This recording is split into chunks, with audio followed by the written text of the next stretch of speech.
കുറിക്കുന്നത്, യാത്രയിൽ ഇടയിൽ അങ്ങനെ ബർക്കത്തെടുക്കുന്നത് പുണ്യമാണ്, സുന്നത്താണെന്ന് പഠിപ്പിക്കാനാണ്.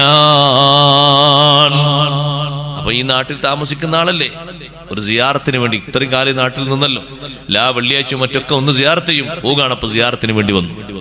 സിയാറത്ത് കഴിഞ്ഞ് മുപ്പര് ഗൾഫിലേക്കൊക്കെ പോയി സലാം പറഞ്ഞ് എല്ലാവരും ദ്വാരന്ന് പോയി. അങ്ങനെ 2 കൊല്ലം കഴിഞ്ഞ് തിരിച്ചു വന്നിട്ട് ഇവിടെ വെള്ളിയാഴ്ച സിയാറത്തുണ്ട് അവിടെ.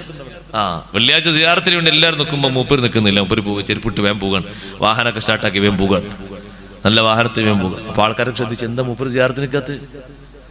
ഇവിടെ പോകുമ്പോൾ ഇവിടുന്ന് സിയാറത്ത് ചെയ്തിട്ടില്ലേ പോയത്? ഇപ്പൊ 2 വർഷം കഴിഞ്ഞപ്പോഴേക്ക് നേരെ പോയി കിട്ടിയ സഹവാസികൾ ആരാന്നറിയോ? ബിദഅത്തുകാരാണ്.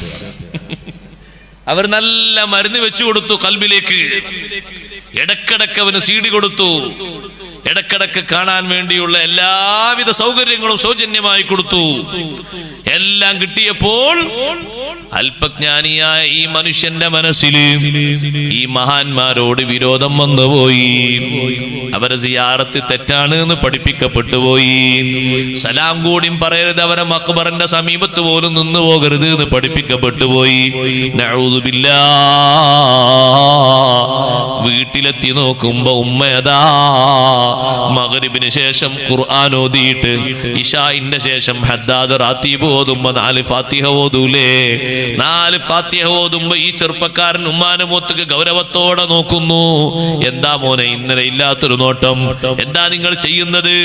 മരിച്ചുപോയ കുറെ ആൾക്കാർക്ക് ഫാത്തിഹ ഓതിയിട്ട് വല്ല കാര്യമുണ്ടോ? എന്താ മോനെ നിനക്ക് പുതിയ വല്ല വിവരം കിട്ടിയോ? പുതിയ വിവരമല്ല, അല്ലാഹ് ഖുർആനിലൂടെ പറഞ്ഞാണ്, വലൈസ ലിൽ ഇൻസാനി ഇല്ലാ മാ സആ. ഉമ്മ ചിന്തിക്കുന്നു, മോനെ ഗൾഫ് പറഞ്ഞാച്ചിട്ട് പുതിയ ആയത്തും ഹദീസൊക്കെ ഒരുപാട് കിട്ടിയിട്ടുണ്ടല്ലോ, ഇവിടുന്ന് ദർസ് പോകാൻ പറഞ്ഞിട്ട് കൂടി കേട്ടിട്ടില്ല. എന്താ മോനെ ഓതിയത്? ആയത്തോ ഹദീസോ? ആയത്തുമ്മ. എന്താണ് ആയത്തിന്റെ അർത്ഥം? ആയത്തിന്റെ അർത്ഥം ഒന്നും എനിക്ക് അറിഞ്ഞൂടാ. ആയത്ത് എപ്പോഴാണ് ഇറങ്ങിയത്? അതൊന്നും അറിഞ്ഞൂടാ. ആയത്തിന് എത്ര വ്യാഖ്യാനുണ്ട്? അതൊന്നും എനിക്കറിഞ്ഞൂടാ. പിന്നെ എന്തിനാ ഓതിയത്? നിങ്ങൾ ഫാത്തിഹ ഓതാൻ പാടില്ല എന്നുള്ള ഈ ആയത്ത് ഓതിയത്. ഈ ആയത്തിലുണ്ടോ ഫാത്തിഹ ഓതാൻ പാടില്ല? ഈ ആയത്തിലുണ്ടോ ഈ ഒരാള് മരിച്ചതിന് ശേഷം എന്തെങ്കിലും സ്വതക്ക ചെയ്താൽ കിട്ടൂല എന്ന് ഈ ആയത്തിലുണ്ടോ? ഇല്ലല്ല. ആയത്തിൽ എന്താ ഉള്ളത്? വലൈസ ലിൽ ഇൻസാനി ഇല്ലാ മാ സആ. ഓരോ മനുഷ്യനും അവനവൻ ചെയ്തതാണ് അവകാശം പറയാനുള്ളത്. അതാണ്. അതിന് 6 തഫ്സീറുണ്ട്, 1 2 അല്ല. വലൈസ ലിൽ ഇൻസാനി ഇല്ലാ മാ സആ.